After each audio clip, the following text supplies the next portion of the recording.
and my co-host, Terry Jones. My man. Raw boy. Today's special guest, Khalil Kain.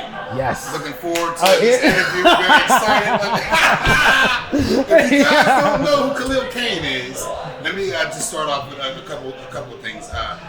The movie Juice. I believe that was your first movie. First job. The first job. Juice. Amazing Played by him job. in Juice. Yes. That's such a legendary film, Yeah. especially in my lifetime. I remember watching Juice and feeling like I was a part of the movie. I was in the movie. It was like an emotional roller coaster. Yeah. I was so bad and so happy and so, it's one of those things. But going forward in that, I mean, your career, I'm sure you've had a long ride and numerous all right, roles. you just brought up Juice. Okay. That was almost 30 years ago. Yeah. Can you believe that? I'm 32. You're 32. You was 2 years old when it came Yeah, out? Juice, that's crazy. That's crazy, bro. You watched Juice like when it was on regular I was TV? saying, yeah. I had to watch it on commercials. VHS. I had to fix the tracking on the VHS when I was watching Juice. Bro. Yeah, That's crazy, man. But no, Juice is legendary. So before we get going to it, let's start there and then we'll build up. So what do you Juice? How did you get the role in Juice? How did you go to acting school? I auditioned for that film just like everybody else. There was a call and went out. My agent got me an audition. Okay. Walked in, big ass line. It's like a month solid. Actually more, 5 weeks I think straight. We came back. Audition kept getting called back. So they were thinning it down. Yeah, but I think Ernest Dickerson, the director, was also using that as a rehearsal process for whichever 4 guys was actually going to get it. By the time we got the role, it's an interesting audition process. They had us playing all 4 characters. Like, Oh, wow. This time you play Q, you play Steve. Right. So you got to kind of get a feel of really what was going on in the story. Was Pac a part of this? Was Tupac a part of this audition process as well? Yeah. Wow. That's crazy. Now, what year that movie Tupac came out? got me the job. Tupac got you the gig. Tupac got me the job. Wow. So being in the room with that kid, he was so hungry and throwing. See, all right, you asked me if I went to school. I didn't go to school. Pac did. Pac was a very talented, trained actor. So when I got in the room with him, I realized like if I'm gonna be in this movie, I'm gonna have to, match this kid right here or better. Right. So he helped me pick my game up. I'm not sure if I would have been in that movie if not for Pac. Is that right? Wow. He was very. What was his personality? Because everyone thinks of Pac as a I don't know. I mean, we know he's a lyrical genius. We know he's very intelligent. We know he's very smart. But we also know, thug life Pac. Yeah. And person to person, like me and you have gotten to know each other over the past few years. So you can speak on what kind of guy. Yeah. Like what kind of guy was Pac? Was he like was he what we think he is as far as like his lyrics are concerned? Yeah, Pac was fun to hang out with, man. Is that right? Shit. Is that right? Yeah, man. And he had a great laugh, and I mean, he was just real. Right. You gotta be around people that are gonna tell you the truth. Absolutely. Yeah. That if you're gonna, get a crew or be around some folks, and I'm sure you're both grown men, you can't do this alone. Yeah. Yeah. People you have surrounding you, folks that are gonna tell you the truth. And Pop always told you the truth about whatever. He's a fool, man. I miss that cat. He was cool people. That's what's up. He was smart. You guys maintain the friendship outside of the film? All right, we're looking at it in some legendary sort of way now that goes all this time. It wasn't a lot of time. Pop, if you look at his body of work, that happened in a 5-year stretch. Yeah. And then he was gone. There was just so much. He put out so much Part of content. that, Yeah. he was locked up. Yeah. Yeah. So, And that's it. Like, all his work is about 5 years span. Huh? I never even looked at it like that. And he still keep putting out albums. Yeah. Right. he stayed in the studio. I heard that was just like his home. Because he knew. He used to talk about this shit all the time. I won't talk about it. I don't like to put things into universe. Yeah. I would stop saying that, man. Right. Stop. If you know, you know. Yeah. Right. He did something about it, so cool. Good on him. Yeah. You know. I've always been curious about Juice because I always looked at Juice. You know, they always put it in the hood movie category, and I've always put Juice in the category of almost like a horror film or a slasher. Is that where they was trying to go with Juice at all? Because like if you think about it, like he gets the gun, he feels this sense of power, then he just starts offing people. It's almost like Jason or Michael Myers. You know what I mean? Like I see it almost like a no, like we know people in the hood, like nobody in the hood that we knew got a gun and just became a serial killer. You know what I'm saying? And that's what it felt like that movie was. Was it supposed to be like that, or what was the main goal with Juice?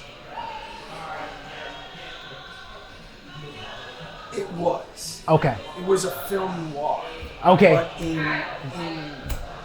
Just happened to be in the hood. That's dope. That's dope. But I also think that what you said, which is great insight, that's what set it apart. Yeah. Also the fact that it was kids. Yeah. It wasn't like gang members or drug dealers or real criminals. It was just like a crew of dudes that was hanging out.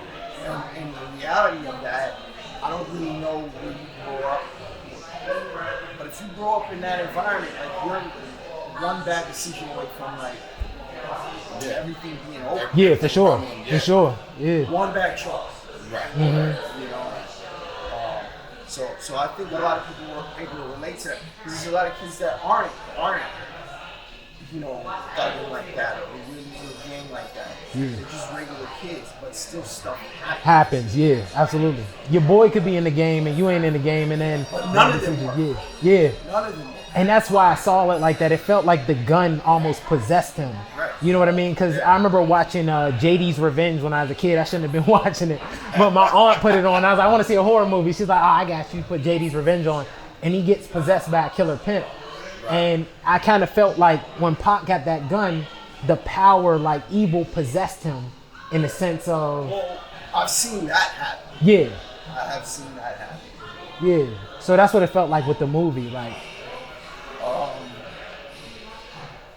I don't know, man. That film had a vibe to it when we were doing it again.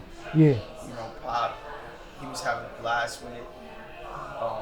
It was almost like to me the on-screen chemistry that the whole cast had. I felt like y'all were really friends. Yeah. But this is what I was talking about this audition process. You got to kind of come back and see, dude, you got called back too, or you got called, all right, what's up? What's your name again? You know, you start looking around, and you also, because you're in the room doing it, you know who's kind of really going down and who's not. You start thinking to yourself, this cat might be around for me. You know, so it was cool. But yeah, when we got to shoot, interesting fact, they took 8 of us out to dinner the night before the final callback. Wow. So there was like 8 actors there, knowing 4 of us were going to be there after tomorrow. Right. But at that dinner, they were watching how we kind of Interacted with each other. And Omar was the only one. Omar Epps was kind of at the other end of the table with the producers, and we were all at the other end of the table, me, Jermaine, and Pop. Right. And I was the only one that was old enough to order liquor. So I was ordering pitchers of beer, and we get twisted out of it. They were down there watching us, you know? They were like, look at them. You know, we were having a ball, man. Right. Yeah. And meanwhile, Omar Epps, he and everybody's here like, I deserve to be in this film. Yeah, parlay. That's what's up. Now, do you keep up with Omar? Like, do you guys still stay in touch? I mean, it's not beef or anything. We just never really vibe like that. Okay. That happens in life. I get how that. Yeah, no, I mean, the last time I saw Omar was on Love. I saw it in Studio City in LA maybe, I don't know, 8 years ago. That's the last time I saw him. Jermaine Hopkins, though, plays Steel. I talk to you all the time. Okay. You know, it's his daughter's birthday 2 years ago. He's still working? He's still grinding out there? Yeah, I mean, but it's not as easy as people think. He's doing other things, you know? Yeah. So, you know, it's an interesting comparison. You and I were talking over a couple drinks, probably a couple weeks back, and I had said something to you about being a comic and the grind of being a comic. and not necessarily always. I was like, I toured and be off tour and be back on tour. And said, man, some comics like that. They don't, ain't a lot of money and it's up and down. He was like, right, you preach to the choir, right. I know. So that grind is pretty much like we have that. We all have that in common. Yeah, but you have to have a passion for what you do, or you're not going to be able to deal with the ups and downs of what's going to come your way. Right. You know? Right.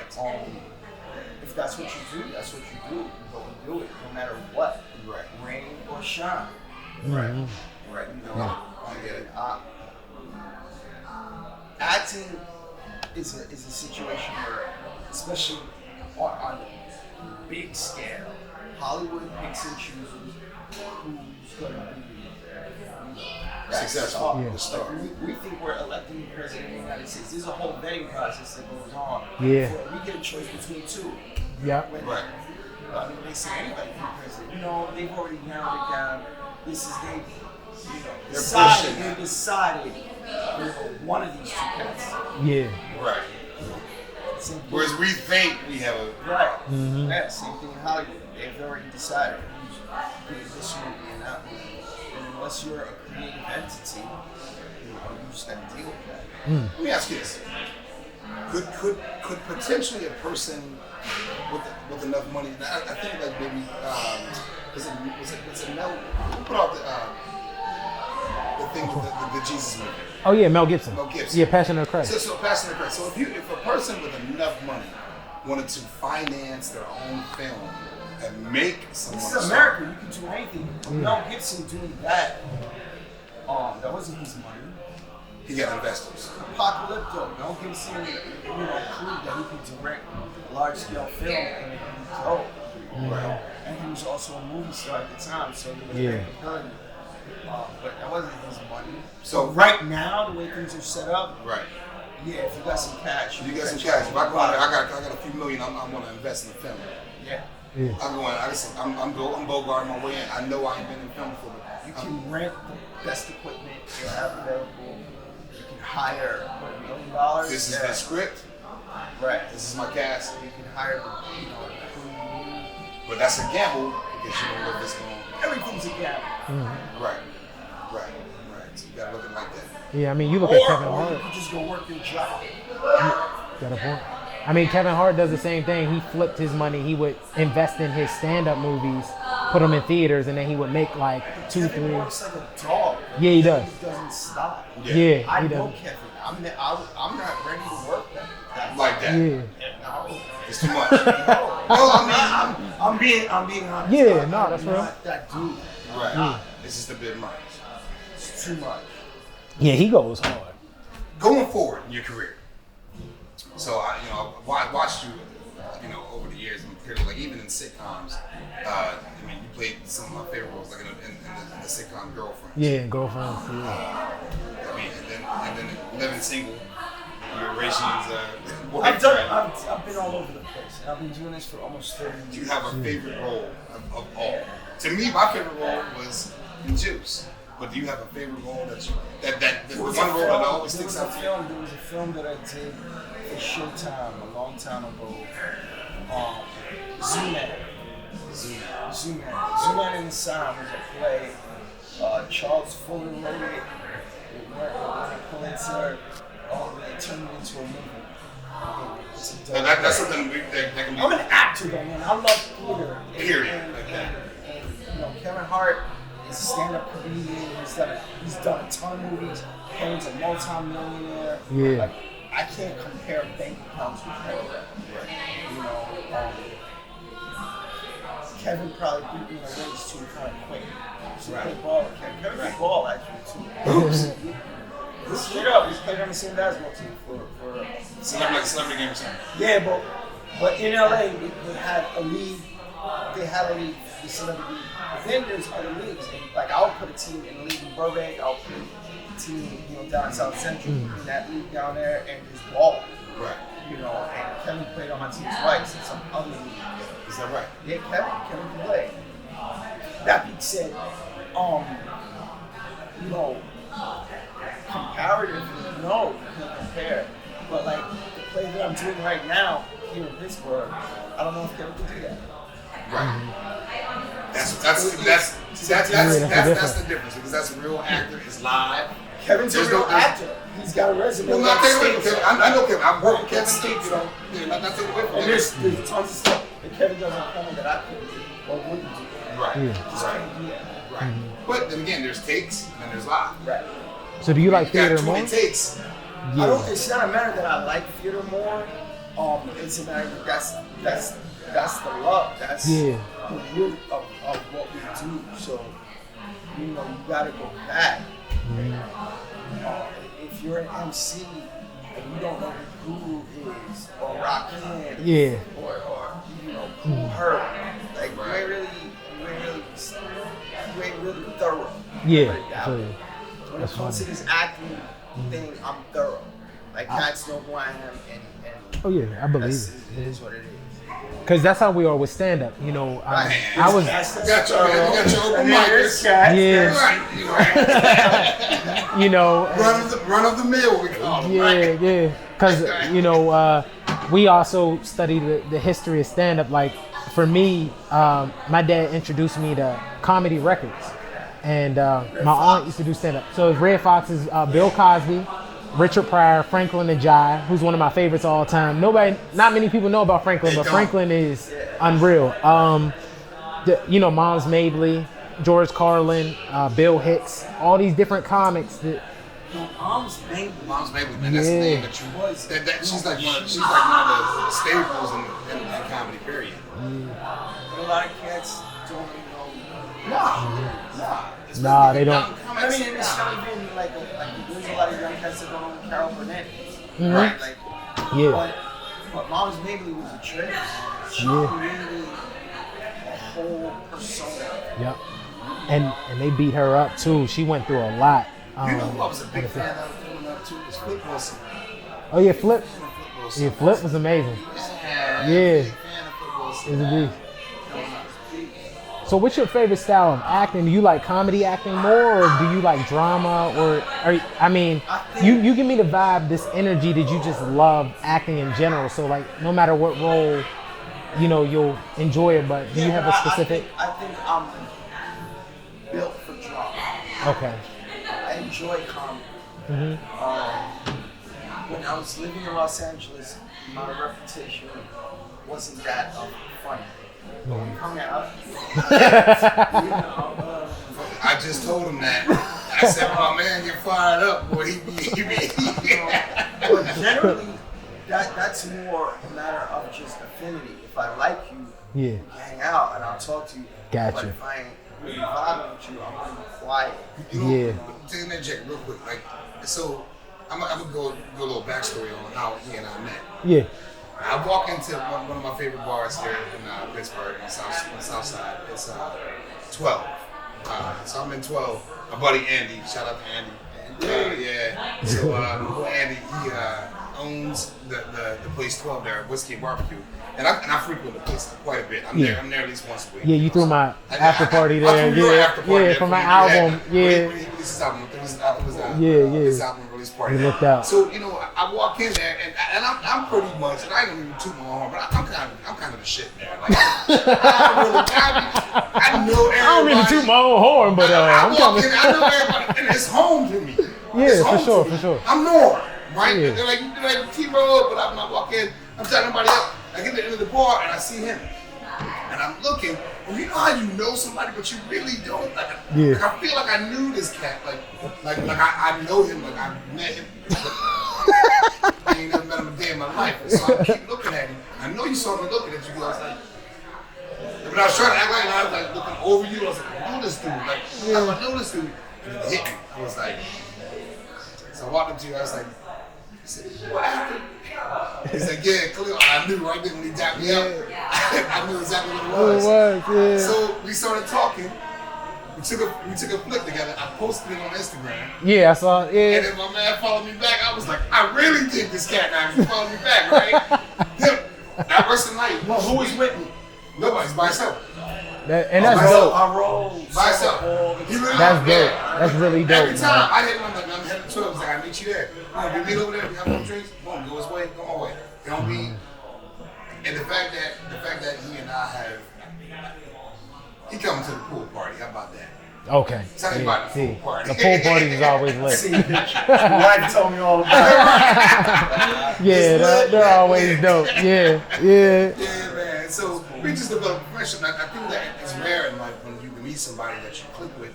You know, I'm at the age now. I'm 43. I don't really give a damn about no new friends. Yeah.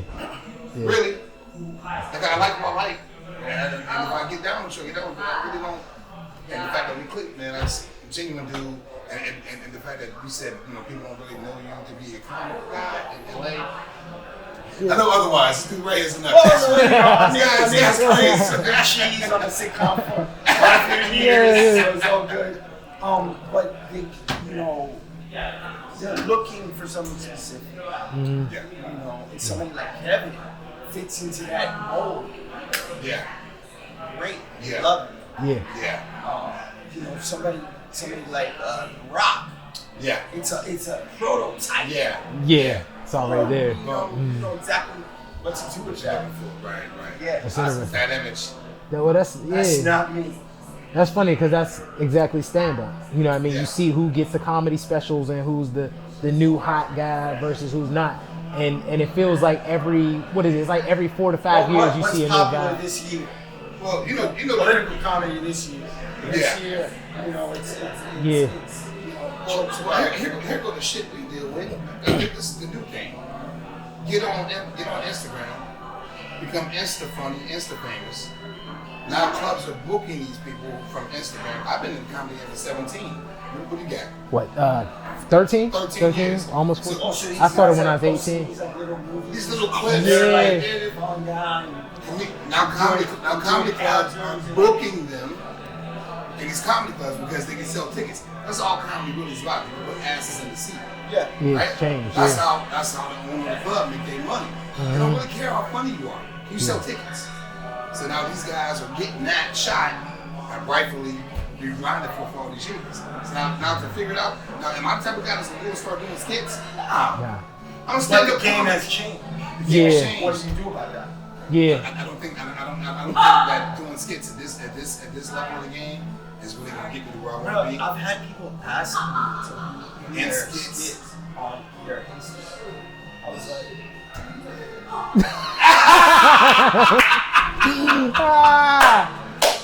He said I'm no. good. I'm an good. accomplished That's crazy.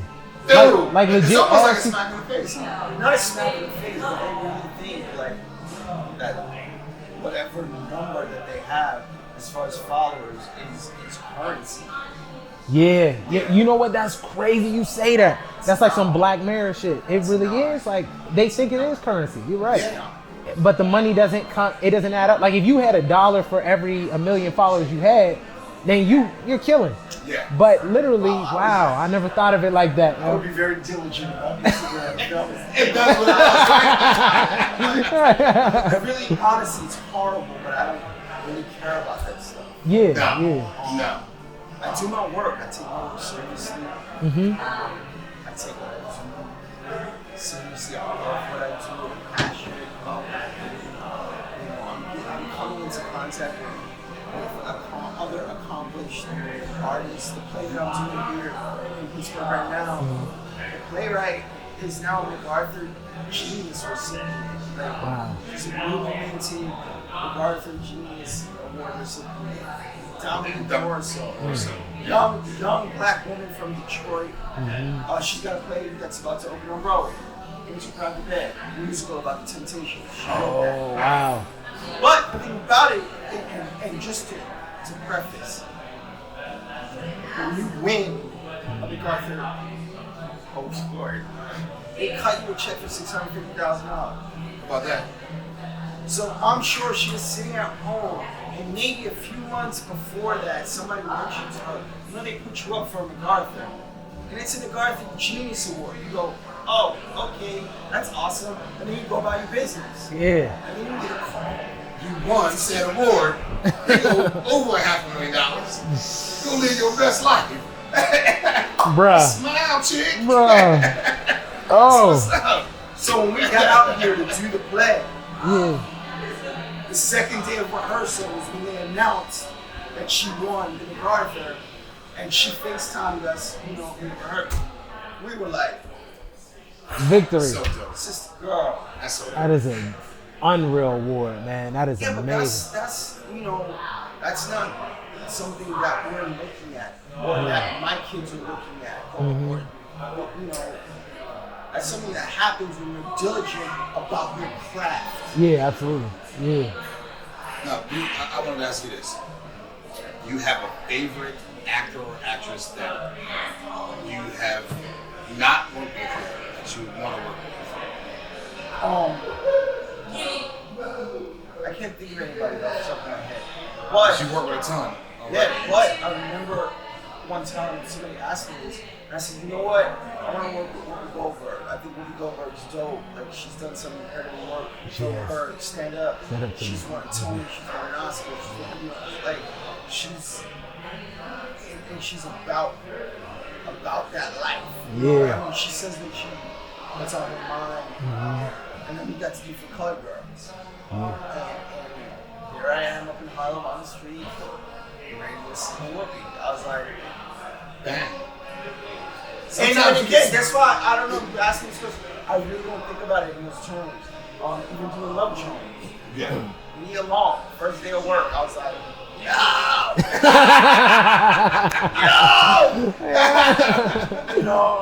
yo! She's still bad and she's cool as hell. Yeah, she unreal. Me alone is good people. So, I'm chilling. What's supposed to happen is gonna happen. And I've been fine for 27 years now. So. Yeah. 'Cause, I mean, your body of work is amazing. You have an amazing body of work. What was it honestly, like? I feel like I'm just getting started. Yeah. I'm just hitting my stride. Okay. Yeah, I'm a better actor now. Yeah. See, but here's the thing too. A lot of people don't know your age because you don't. Why you bring up old shit? Hey yo, see? I'm Yeah. Talk to you, get your man. I'm over here chilling. It ain't like you ain't Googleable. Tell me on that, don't try to lie. Google, look it up. Khalil Kain. Yo, that is true. He was like 75. We did. So Black Thought from the Roots. Yes, In New York, he does this thing in New York where he plays movies. He'll pick a spot and do a screening of She's Gotta Have It. Oh yeah, I saw that. Yeah. Does this. So he called us all up. He's like, yo, I want to do a screening. Black Thought, Juice. Me, Ernest Dickerson, the director, Jermaine Hopkins was there, and Rakim was supposed to come and perform live to the ledge. I was like, I'm down. Let's get it. Down Village is fly. So Black Thought did the Q&A before we screened the film and we watched the film. But before the Q&A, he was introducing us.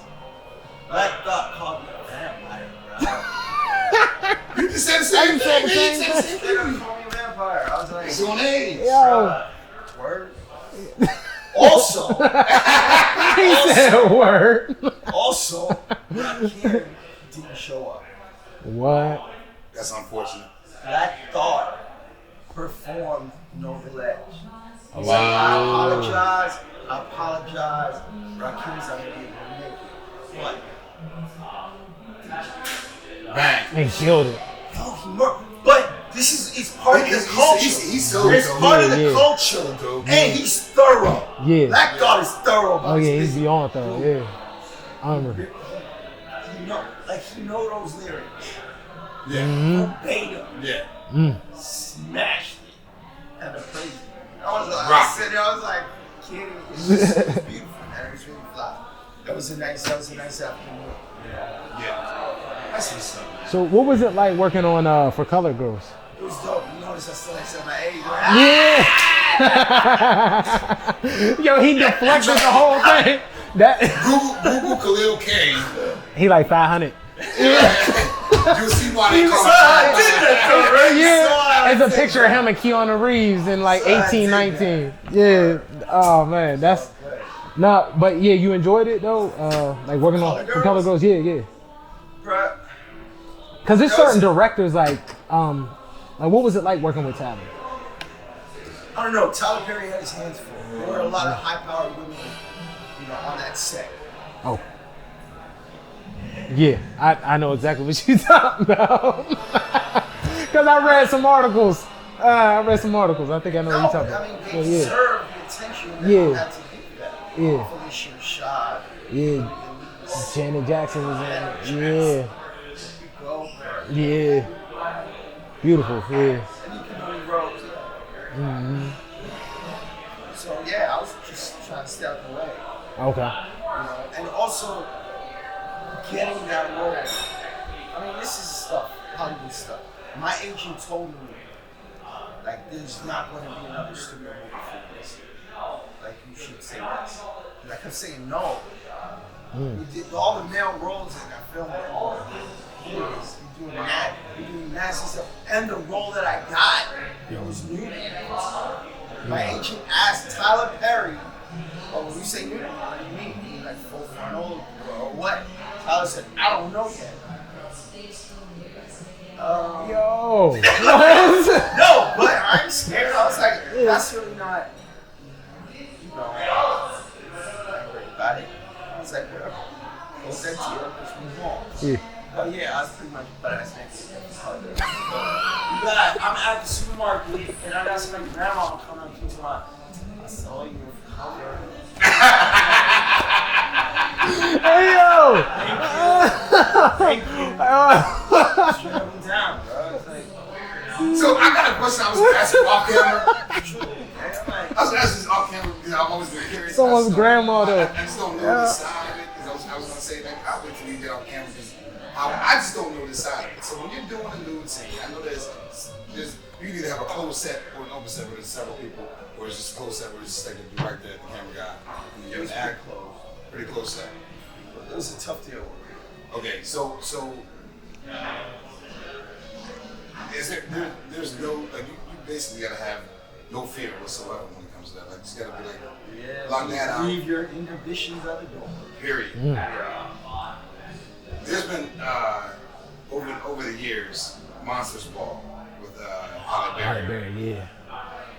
There's been rumors, and I don't know if you have an inside scoop to that or not. It could happen, It's all about consent. Really? Yeah. So it could be an actual scene, like scene. Like just Has scene. that happened? That's happened. For me. Well, not for you. I mean, but have you heard of it? Yeah. I want that role. I came close once. I bum rushed once. That, but for Color Girls, that was a rough day of work. Yeah.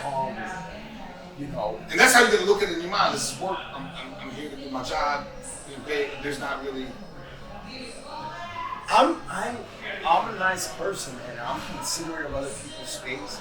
But for what we had to do that, I was playing a serial rapist. I was a rapist. Yeah. I couldn't. When I came in, I told Tyler, I was like, "Yo, handle this because when you say cut, I'm just gonna walk away. I'm not gonna ask him. Like you're already in date. I'm just gonna step off." He was like, "I got it," just to kind of keep the momentum going. But it was a tough day of work, and I've seen it in the road since. I don't know that we're ever gonna be like super tight. It's just awkward. It's awkward. Yeah. Wow. So with a role like that, when you look at different actors and you go through these situations like you had, like Heath Ledger as a Joker, and they talk about, with that role did you play it in for Color Girls because it was such a tough role and it was. Did you feel like at any point yo, I need to like step away for a second and collect myself, or did you just see it as, like he said, just work and okay, this is working? When you walked away, you were able to. It was challenging. I was up for the challenge. I was excited about something that was going to be shocking. I didn't really feel like I was gonna, be tested or not be up to it. Yeah. I didn't like to do it. Okay. I think it was an interesting character. I think it took people aback. Yeah. you know. And that was also a lot to do with Tyler Perry. What he said was, I wanted to find the most likable guy I could to be this rapist. So that it would just be. Isn't that like a, what do they call it, like a double negative? I don't know. What do they call it? Like, I want to find a nice rapist. That's called bait and switch. Yeah. So, what's your thoughts on method acting now being used as a way of marketing? Like, does that bother you at all? Like now you're seeing. I mean, however you have to get there, get there. Yeah. Just get there. Okay. Whatever your process is, that's your process. I mean, as a fellow actor, I would support you in that. If that's not the way I work, that's not the way I work. But I'm generous enough to try and support you in whatever your process is. Okay, that's dope. That's dope. Because now you'll see it where it was like Leonardo DiCaprio was eating raw bison in the wilderness to get ready for a role, or this person he was sending rats and stuff. Go out and rape some chick. Well, no, yeah, I know that, but because that's extreme, but it's possible. There was an independent film where I played a character called Kain. He was a pimp. I don't know much about pimp life. The character was dope. The film was good. We shot it in Hawaii. Mikey Key was good. But the girl I was dating at the time, to prepare for the role, I told her we were going to interact, in a different manner over the next few weeks. Okay. As I prepared. And she was up for it. So again, somebody that is going to be generous and available to your process. Okay. Understood. Generally, I would not call my significant other bitch or hoe. And I was like, first, go get my coffee. Right. So it's cool. I'm gonna get that roll next.